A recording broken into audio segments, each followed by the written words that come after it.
नमः समय साराय स्वानुभूत्या चकासते चित् स्वभावाय भावाय सर्वभावांतरस्थिते।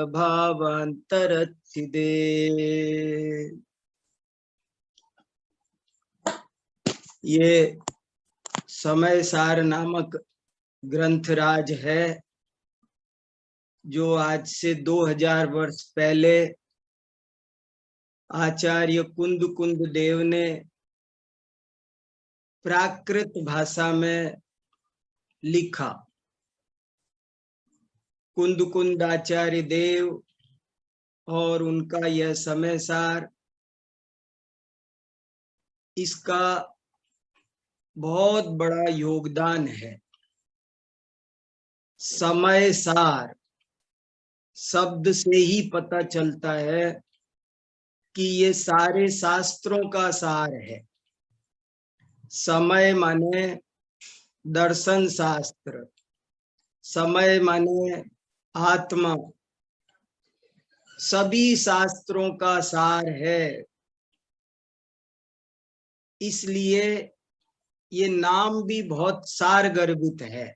समय शब्द के डिक्शनरी में 27 अर्थ दिए हुए हैं और यहाँ पर उनमें से कई अर्थ घटित होते हैं। समय शब्द का अर्थ ये लोक भी है। इस लोक में सारभूत तत्व क्या है? इस समय सार शब्द में प्रश्न भी है और उत्तर भी है। प्रश्न है कि समय अर्थात विश्व, विश्व में सार क्या है, ये प्रश्न है। और समय माने आत्मा, आत्मा ही इस विश्व में सारभूत है, ये इसका उत्तर है। समय माने शास्त्र, सभी शास्त्रों का सार क्या है, ये प्रश्न है। और आत्मा ही सब शास्त्रों का सार है, ये इसका उत्तर है। समय माने 6 द्रव्य, 6 द्रव्यों का सार क्या है? तो समय माने आत्मा, आत्मा ही 6 द्रव्यों का सार है। मैं ये कहना चाहता हूं कि जैसे पंडित दौलत राम जी ने 6 ढाला में कहा कि 3 भुवन में सार वीतराग विज्ञानता, जैसे उन्होंने 3 लोक में सार कहा, ऐसे ही ये समय सार हमसे ये कहना चाहता है, इसका नाम ही हमको ये बताना चाहता है कि 100 बातों की एक बात है, सबका सार एक है और वो है अपनी आत्मा।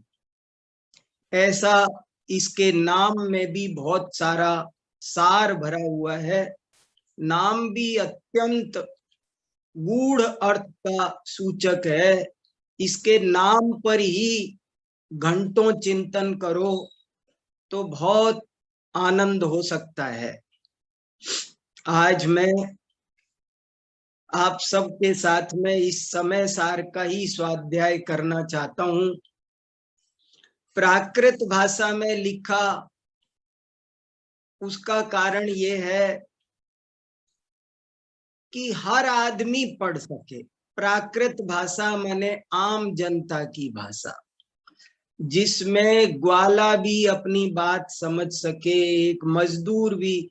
आचार्य कुंद के समय प्राकृत भाषा सामान्य जनता की भाषा थी, आम भाषा थी। और ये प्राकृत भाषा में इसीलिए लिखा गया क्योंकि ये बात बहुत इम्पोर्टेंट है, बहुत जरूरी है। आत्मा को जानना बहुत जरूरी है। सभी शास्त्रों का सार, इस विश्व में सार एक आत्मा है, उसे सबको पहचानना समझना जरूरी है। इसलिए ये बात ऐसी भाषा शैली में नहीं होनी चाहिए जो केवल पंडितों के लिए रिजर्व है, बल्कि ऐसी भाषा में होनी चाहिए जो आम जनता जिसमें समझ सके। एक अनपढ़ महिला भी जिसमें समझ सके, बच्चे भी जिसमें समझ सके। मैं आज आप सबके साथ स्वाध्याय इसलिए भी कर रहा हूं कि मुझे पता चला है कि बहुत सारे बच्चों ने समय सार कंठस्थ किया है। मेरे लिए ये खबर कितना आनंद दे रही है मैं बता नहीं सकता।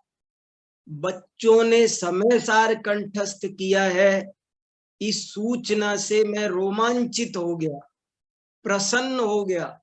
और जब मुझे जितेंद्र जी ने कहा कि आज आपको समय सार पर कुछ स्वाध्याय सुनाना है, तो हो सकता है कोई और वजह होती तो मैं मना कर देता, लेकिन बच्चों ने समय सार याद किया है तो मैंने कहा मैं जरूर से जरूर जुड़ूंगा और उन बच्चों को बहुत शुभकामनाएं दूंगा। उन्होंने दुनिया का सर्वश्रेष्ठ कार्य किया है। मुझे एक शायर की बात याद आती है, जमाने में उसने बड़ी बात कर ली, जमाने में उसने बड़ी बात कर ली, खुद अपने से जिसने मुलाकात कर ली, जिसने अपने से मुलाकात कर ली। हम सबसे मुलाकात करते हैं, समय सार हमारी अपने से मुलाकात कराता है। यही समय सार की विशेषता है। समय सार की कोई महिमा कह नहीं सकता। ये अद्भुत ग्रंथ है, सारे शास्त्रों का सार है, यही साध्य है, यही आराध्य है, यही उपास्य है। इसे हमको बहुत गंभीरता से समझना है। बच्चों ने याद किया, उनकी ये विद्या आगे चलकर बहुत पुष्पित हो, फलित हो, ऐसा मेरा भाव है। और इसीलिए मैं आज समय सार की गाथा नंबर 3 के आधार से आपके साथ कुछ बहुत इंपॉर्टेंट बातें करना चाहता हूं। समय सार गाथा नंबर 3, पूरा समय सार हमसे क्या कहना चाहता है वो बात इस गाथा 3 में आई है। मुझे ऐसा लगता है मानो गाथा 3 का ही विस्तार 415 गाथाओं में हो गया है। ये तीसरी नंबर की गाथा समझ ली जाए तो मानो सारी गाथाएं समझ ली गई। इसलिए मैं आपके सामने ये तीसरी गाथा रखता हूं।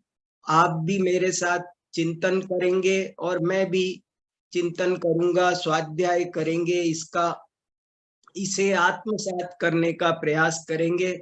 देखो क्या कहना चाहते हैं। गाथा आप सबने याद की है।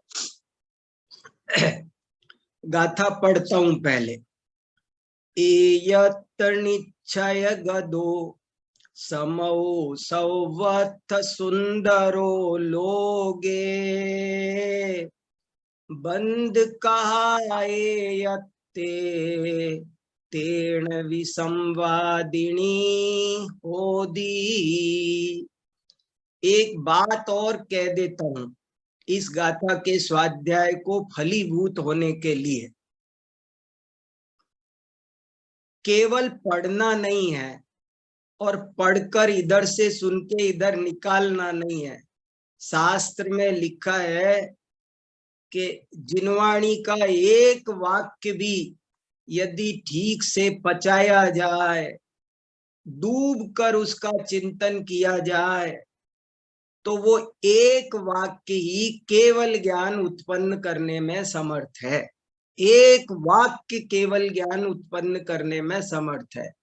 इसलिए आप सभी से निवेदन है कि इसको ऐसा समझकर सुन लो कि अब सब सुन लिया, अब कुछ और सुनने की जरूरत नहीं है।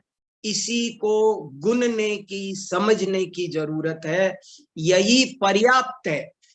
आचार्य कुंद कुंद देव ने आगे चलकर एक जगह ऐसा लिखा कि मैंने जो ये बात कही है तीसरी गाथा में, तुम इसी में रत रहो, इसी में संतुष्ट रहो, इसी में तृप्त रहो, बस इतना ही काफी है, यही लो सार, बाकी सब मदार और ढूक डाक। इतनो ही सार यही आत्म को हितकार, भूधर दास जी ने अनुवाद किया। इतनो ही सार यही आत्म को हितकार, यही लो मदार और आगे ढूक ढाक है। बस ये तीसरी गाथा मुझे बहुत प्रभावित करती है, मेरे चित्त में सदा ही घूमती रहती है। इसलिए आज आपके सामने ये तीसरी गाथा लेकर बैठा हूं। बच्चे भी समझ सकते हैं, सब समझ सकते हैं, हमसे अनादि काल से आज तक क्या भूल हुई है। जिसने इस बात को सुना उसका जीवन पल भर में बदल गया। हमको भी ये बात समझनी है, हमारा जीवन पल भर में बदल जाएगा। आपने सबकी कहानियां सुनी होंगी, मैं कितनी कहानियां सुनाऊं। समय सार ने हजारों लोगों का जीवन बदला, और क्यों बदला? केवल इस एक गाथा, एक वजह से। इसमें जो बात लिखी है, इस बात ने बनारसी दास को बदल दिया। बनारसी दास इतने बड़े लोक विख्यात, लोक प्रतिष्ठित कवि थे, बहुत आदरणीय, सम्माननीय, विश्व विख्यात कवि थे, और हिंदी साहित्य में उनकी बहुत प्रतिष्ठा थी, साहित्य जगत में। लेकिन जब उनको समय सार मिला तो ऐसी कौन सी बात थी जिसने उनको आमूल चूल बदल दिया? मैंने सोचा तो मुझे पता चला कि वो बात यही थी। श्रीमद रायचंद्र को किस बात ने प्रभावित किया कि उन्होंने मुट्ठी भर के हीरे सौंप दिए समय सार लाने वाले को। एक दिन श्रीमद रायचंद्र अपनी हीरे की दुकान पर बैठे थे और कोई सज्जन उन्हें समय सार देने लाया। उन्होंने उस समय सार को उसी के सामने खोलकर पलटना शुरू किया। 10-20 पन्ने पढ़ते चले गए, उसमें डूब गए, और डूबने के बाद उन्हें लगा कि ये तो महान शास्त्र है। वे इसकी महिमा से इतने प्रभावित हुए कि तुरंत उन्होंने अपनी दुकान में से झोली भरकर, ऐसे अंजुली भरकर हीरे उस आदमी को दिए और कहा, लो ये ले जाओ। वो आदमी बोला, आप ये क्या कर रहे हो? मैंने आपको एक पुस्तक दी, आप मुझे ये क्या दे रहे हो? तो श्रीमद रायचंद्र ने उत्तर दिया कि भाई, हीरे तो तुमने दिए मुझे, मैं तो तुम्हें पत्थर दे रहा हूं। ये हीरे नहीं है, ये पत्थर हैं। हीरे हीरे तो तुमने मुझको दिए हैं आज। तो ये समय सार एक अद्भुत हीरा है। और ये क्या कहता है, पहले मैं आपको बात सुनाता हूं। वो क्या बात है जिससे बनारसी दास प्रभावित हुए, जिससे ब्रह्मचारी शीतल प्रसाद जी प्रभावित हुए, जिससे पूज्य गुरुदेव श्री कांजी स्वामी प्रभावित हुए, जिससे और हजारों लोग प्रभावित हुए, जिसने दुनिया बदल दी। ऐसा ये समय सार क्या बात कहता है, वो मैं एक दफे आपको गाथा पढ़ के उसका अर्थ बताता हूं। क्या कहते हैं देखो, एयतनिच्छय गदो समौ सौवथ सुंदरो लोगे, बंद कहाये यत्ते तेण विसंवादिनी होदी। एकत्व निश्चय को प्राप्त समय ही लोक में सबसे सुंदर है, और इसको छोड़ देना, इसको अन्य से जोड़ देना, यही सारे विसंवाद का मूल कारण है।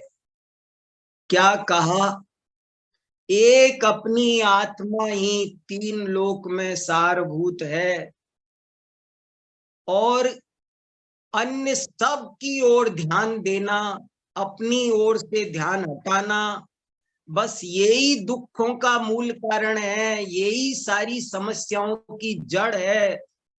पूरी पूरी पूरी प्रॉब्लम का रूट काज ये है कि आपने अपने से ध्यान हटाया और दूसरों पर ध्यान दिया। अपने पर ध्यान दो। तीन लोक में सबसे सुंदर कोई चीज है तो वो मैं हूं। मेरा आत्मा भी इन्होंने संबंधवाचक शब्द बना करके हम कह देते हैं, मेरा आत्मा सबसे सुंदर है। मेरा आत्मा नहीं, मैं। समय, मेरा कहने का मतलब ये है, समय सार हम सबसे एक ही बात कहना चाहता है। देखो भाई, समय सार कठिन नहीं है, समय सार बहुत सरल है। जैसे हर बच्चे को माँ का दूध पीना चाहिए, ऐसे हर बच्चे को, हर नागरिक को, हर जीव को, प्राणी मात्र को समय सार पढ़ना चाहिए। ये सुपाच्य है, ये पौष्टिक है, ये, इसमें सारे एंटीबायोटिक्स है, इसमें सब प्रोटीन है, सारा विटामिन है, इसमें ये कृत्य कर देने वाला शास्त्र है। और वो इसलिए है क्योंकि ये समझा रहा है आज हमको कि तुम अपनी कीमत पहचानो, तुम अपनी कीमत पहचानो। तुमने अनादि काल से आज तक हम पर अनंत उपकार किया इस समय सार ने। क्यों? ये बताकर कि तुमने अनादि काल से आज तक सबकी कीमत की, सबकी कीमत की तुमने। हर पर पदार्थ की तुम कीमत करते हो, हर पर पदार्थ का तुम आदर करते हो, हर पर पदार्थ की तुम चिंता करते हो। एक रद्दी अखबार की चिंता करते हो, उसकी कीमत जानते हो। टूटी चप्पल, फूटी बोतल, सबकी, सबका मूल्यांकन करते हो, सबकी कीमत करना जानते हो, दुनिया में बड़े होशियार हो। पर तुम अपनी कीमत नहीं करते हो। 10 रुपए की एक गिलास टूट जाए, बोतल टूट जाए, तो तुम उस 10 रुपए की बोतल के खातिर, गिलास के खातिर तुम अपने अनमोल परिणाम खराब कर लेते हो। अगर तुम अपनी कीमत जानते होते तो ऐसा कभी नहीं करते। तुम सबकी कीमत करते हो, जरा जरा सी बात पर तुम संकलेश करते हो, कई कई दिन खराब करते हो, सबको तुम समय देते हो, तुम अपने को समय नहीं देते।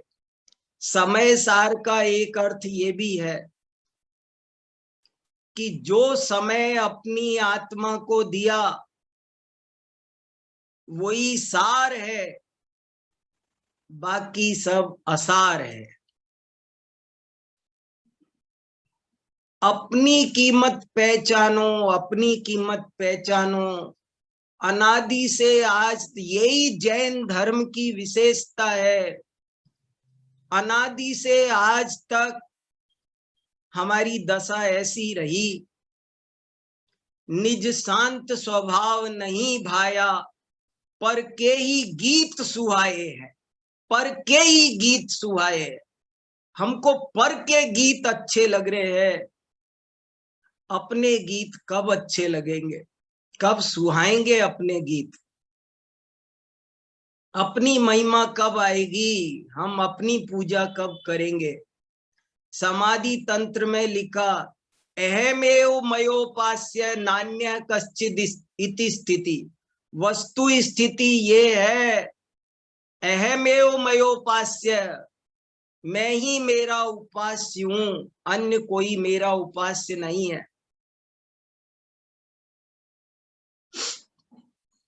क्या बताया जाए।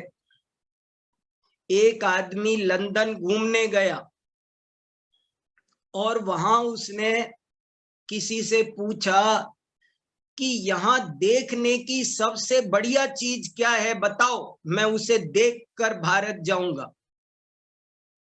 तो किसी ने बताया कि यहाँ विक्टोरिया के म्यूजियम में, महारानी विक्टोरिया के म्यूजियम में एक कोहिनूर हीरा रखा हुआ है 105 ग्राम का। वो लंदन की सबसे दर्शनीय वस्तु है, उसे जरूर देख कर जाना। यहाँ आए हो तो वही एक देखने लायक है, तुम उसे देखकर जरूर जाना। वो उस कोहिनूर हीरे को देखने गया, देखा।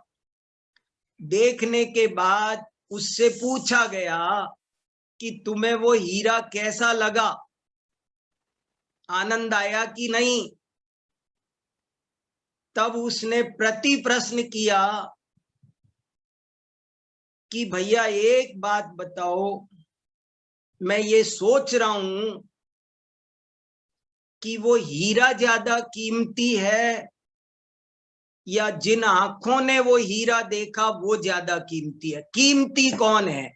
वो हीरा ज्यादा कीमती है, वो ज्यादा मूल्यवान है, वो ज्यादा आदरणीय है, या जिन आंखों ने वो हीरा देखा, जिन आंखों से मैंने वो हीरा देखा, वे आंखें ज्यादा मूल्यवान है? क्या है ज्यादा मूल्यवान? तो उत्तर मिला कि निसंदेह आंखें ज्यादा मूल्यवान है। फिर उसने कहा कि ये आंखें अधिक मूल्यवान है या इन आंखों के माध्यम से जिस ज्ञान ने देखा वो ज्यादा मूल्यवान है? उत्तर मिला निसंदेह आंखों से भी ज्यादा मूल्यवान वो ज्ञान है जिसने इन आंखों के माध्यम से उस हीरे को देखा।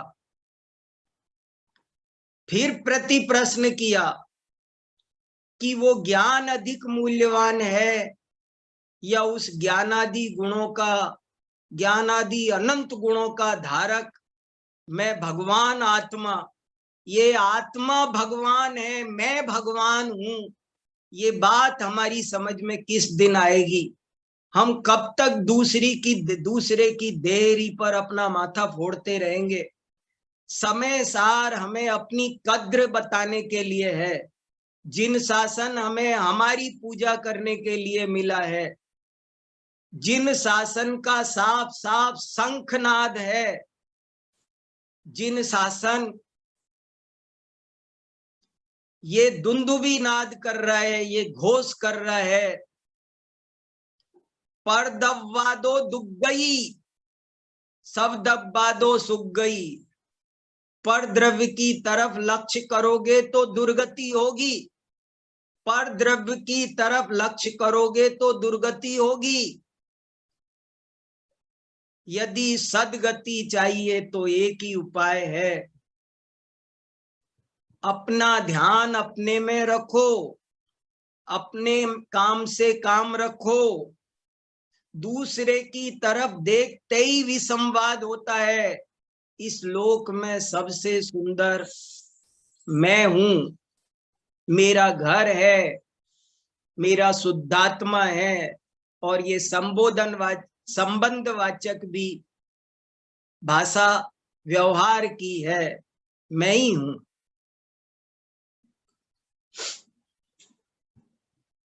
मैंने बचपन में एक कविता याद की थी, जैसे नर्सरी के बच्चे पोइम्स याद करते हैं ना, ऐसे मैंने भी मेरे बचपन में, तब अंग्रेजी की पोइम नहीं चलती थी, हमको हिंदी की छोटी छोटी कविताएं हमारे टीचर सिखाया करते थे। उनमें से एक कविता मैंने पढ़ी थी, वो मुझे आज तक बार बार याद आती है। बहुत अच्छी कविता है, छोटी सी, सुनिए। हम गाया करते थे, छोटे छोटे बच्चे हाव भाव से ऐसे एक्शन करके ऐसे गाते थे।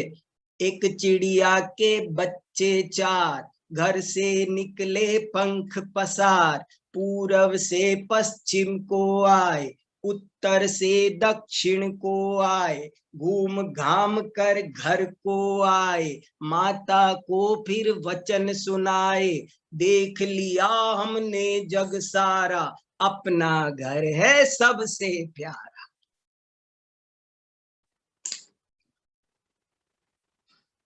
चिड़िया के चार बच्चे चारों दिशाओं में, 10 दिशाओं में पूरी दुनिया घूम कर आ गए।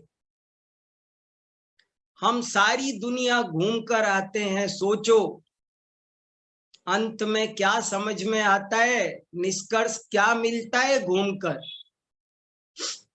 क्या बताया उन बच्चों ने अपनी माँ को? घूम घाम कर घर को आए, माता को फिर वचन सुनाए। क्या सुनाए? क्या बोले मम्मी से? देख लिया हमने जग सारा, अपना घर है सबसे प्यारा। बहुत बड़ी भूल हुई है हमसे अनादिकाल से आज तक, पर के ही गीत सुहाए हैं। ये हमें हमारे गीत अच्छे नहीं लगे, जाने क्या दिमाग में गुलामी के बीज भरे हुए हैं। दूसरे की गुलामी करते हुए अनंत काल बीत गया। छोटे छोटे पदार्थ के हम भिखारी हैं। एक कप चाय से हम कहते हैं तू मुझे सुख दे दे, तू मुझे शांति दे दे, तू मुझे ये दे दे, पर हमको पता नहीं है कि हम परिपूर्ण हैं, हमें किसी की जरूरत नहीं है। बहुमूल्य जगत का वैभव यह, क्या हमको सुखी बना सकता? बहुमूल्य जगत का वैभव यह, क्या हमको सुखी बना सकता? अरे पूर्णता पाने में क्या है इसकी आवश्यकता? मैं स्वयं पूर्ण हूँ अपने में, प्रभु है अनर्घ्य मेरी माया। मेरा वैभव अनर्घ्य है।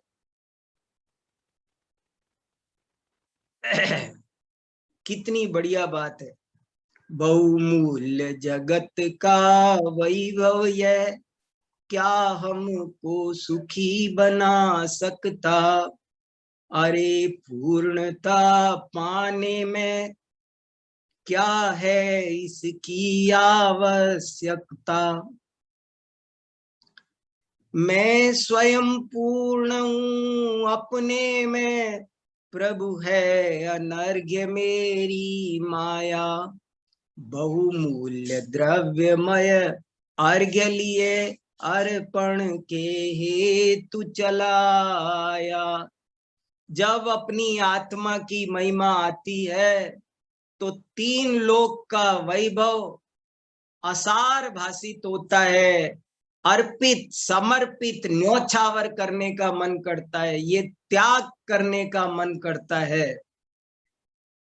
ये चीज एक बार समझ में आ जाए, पूरे जिनवाणी का सार है, पूरे समय सार का सार है। कितनी जोर देकर कहा है, कब हम समझेंगे? कब अपनी चिंता करेंगे? पर की चिंता, सबकी चिंता करते हैं, जाने किस किस की, जाने किस किस की, जाने किस किस की। बच्चों की, पत्नी की, रुपए पैसे, दुकान, क्या क्या क्या क्या। अरे इनकी छोड़ो, हमको ये बाल ना बिखर जाए इनकी चिंता रहती है। बाल ना बिखर जाए, हमारी पैंट की प्रेस नहीं खराब हो जाए, इसकी हम चिंता करते हैं, उनका लिए सावधान रहते हैं, सावधानी से बैठते, प्रेस नहीं खराब हो। हम बाल बिखर ना जाए, कंगा रखकर 24 घंटे जेब में चलते हैं, चिंता करते हैं, उसकी तरफ से सावधान रहते हैं, पर मेरी आत्मा का नुकसान ना हो जाए उसकी ओर से सावधान हैं, उसकी चिंता करते हैं। सोचो, यहाँ सोचो, अच्छे से सोचो। दुनिया के सारे धर्म दर्शन आपको पर के ही दास बनाते हैं, पर के ही गीत सुनाते हैं, पर के ही गुलामी करते रहो अनंत काल तक, ऐसी बात बताते हैं। ये समय सार ही है, ये जिन शासन ही है जो हमको सुनाता है आप अपना आदर करो। क्या कहा जाए, थोड़ा कहा बहुत जानना। अहमेव मयोपास्य, अहमेव मयोपास्य, नान्य कश्चिदिति स्थिति। तीन लोक में सर्वत्र सुंदरो लोगे, कितना बढ़िया शब्द है। ओ हो, कुंद कुंद महाराज क्या कह रहे हैं। ये आत्मा, आत्मा माने आत्मा कितनी है इस दुनिया में, आत्मा एक है। मैं ही आत्मा हूं, अन्य सब जीव है। आप अपने लिए आत्मा है, मैं मेरे लिए आत्मा हूं। आत्मा एक है। आत्मा सुंदर है का अर्थ ये नहीं है कि जीव सुंदर है, मैं सुंदर हूं। तीन लोक में सबसे सुंदर मैं हूं, स्वाभाविक रूप से सुंदर हूं। कोई कपड़े पहन के, आभूषण पहन के सुंदर नहीं बनता हूं, परिपूर्ण हूं, मेरे स्वभाव में कोई कमी नहीं है। जगत का सारा वैभव मिलकर भी, तीन लोक का वैभव तराजू के एक पलड़े में रखो और दूसरे पलड़े में मैं बैठता हूं, तो कौन भारी है। जिस पलड़े में मैं बैठा हूं वो पलड़ा जमीन में टिका हुआ है, वो उठकर नहीं दे रहा, इतना भारी है। हमें कब अपनी महिमा आएगी, कब अपनी कद्र करेंगे। पर चिंता धमा, अकलंकाचार्य का एक परमानंद स्तोत्र है, उसमें लिखा है उत्तमा स्वात्म चिंता स्यात्। बहुत सुंदर श्लोक है, परमानंद स्तोत्र। उत्तमा स्वात्म चिंता स्यात्, देह चिंता च मध्यमा, अधमा काम चिंता स्यात्, पर चिंता धमा धमा। चार प्रकार की चिंताएं हैं, उत्तम चिंता, मध्यम चिंता, अधम चिंता और अधमाधम चिंता। अपनी चिंता उत्तम चिंता है, अपनी परवाह करना, अपनी परवाह करो।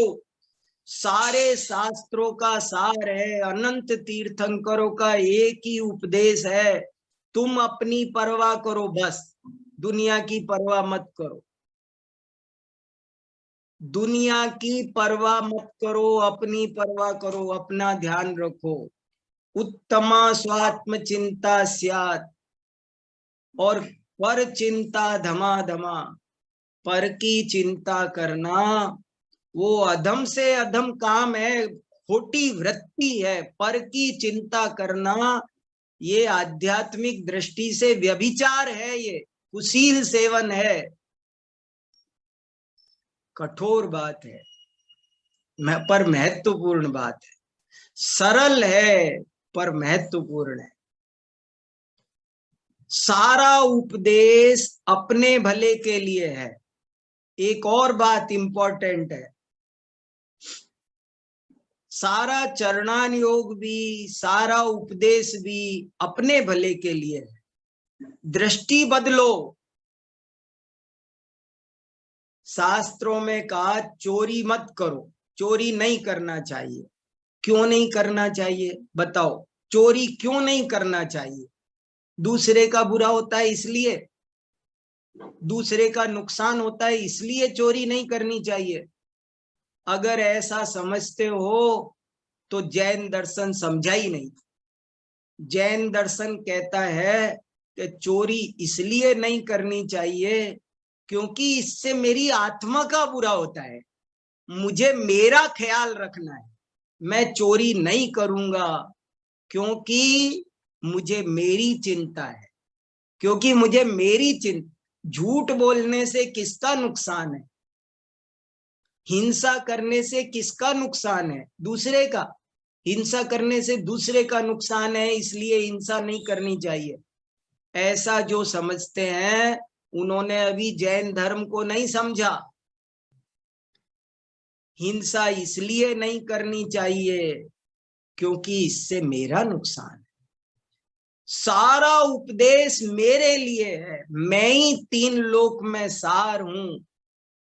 कार्तिकेयान प्रेक्षा में लिखा एक गाथा है बहुत अच्छी। सव्वदव्वाणम उत्तमम धाम।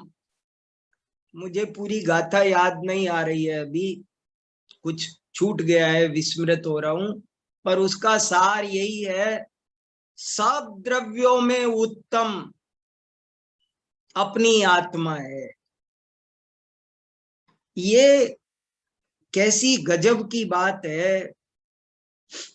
सदा अपनी सोचो, सब अपना अपना काम, लोक भी इसी तरह ठीक होगा। अनंत तीर्थंकर यही बात कहते हैं। यहां कोई एक प्रश्न करे, यहाँ एक प्रश्न उपस्थित होता है, बस 2-3 मिनट में अपनी बात पूरी करता हूं। आप सब इस बात पे चिंतन करना, बहुत मार्मिक बात है, सारे जिन शासन का सार है। एक शंका यहाँ पैदा होती है, उसको उपस्थित करके उसका समाधान करके मैं मेरी बात पूरी करूंगा। यहाँ कोई ऐसा पूछे कि फिर जैन धर्म में भी भगवान की पूजा, अरियंतों की पूजा, पंच परमेष्ठी की पूजा, तीर्थंकरों की पूजा, मंदिर जाओ, ऐसा क्यों कहा? जब ये बात सार है कि अपने में ही रहो, अपनी सार है, अपने को ही देखो। पूरा मोक्ष पाउड में 104, 5, 6 गाथाओं में भी ये बात खूब आई है कि अरिहंत, सिद्ध, आचार्य, उपाध्याय, साधु सब आत्मा की अवस्थाएं है। बड़ी अच्छी गाथा है, मोक्ष पाउड की 104 नंबर की गाथा का स्वाध्याय करना। अरुआ सिद्धाइरिया वज्जाया साउ पंच परमेठी सव्वे चिट्ठदी आदा तम्मादाहु में शरणम। अरियंत, सिद्ध, आचार्य, उपाध्याय, साधु ये सब आत्मा की ही अवस्थाएं हैं, इसलिए मैं एक आत्मा की ही शरण ग्रहण करता हूं। नमो ताई जाते भये अरिहंत आदि महान। उसे नमस्कार है जिससे अरिहंत आदि महान हुए।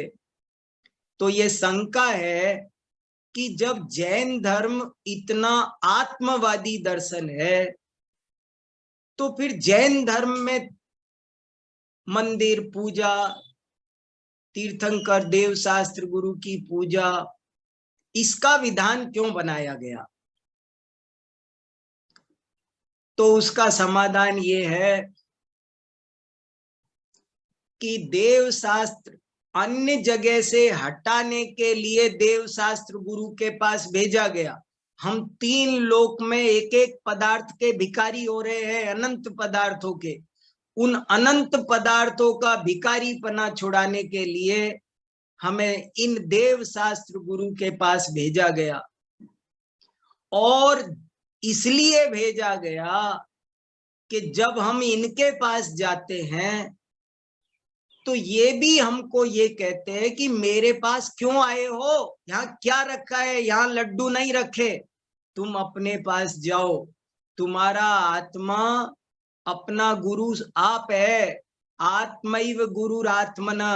वे तुम मेरे पास आए, ये बहुत अच्छा काम किया, ऐसा नहीं बोलते हैं, बल्कि हमको समझाकर अपने ही पास भेज देते हैं।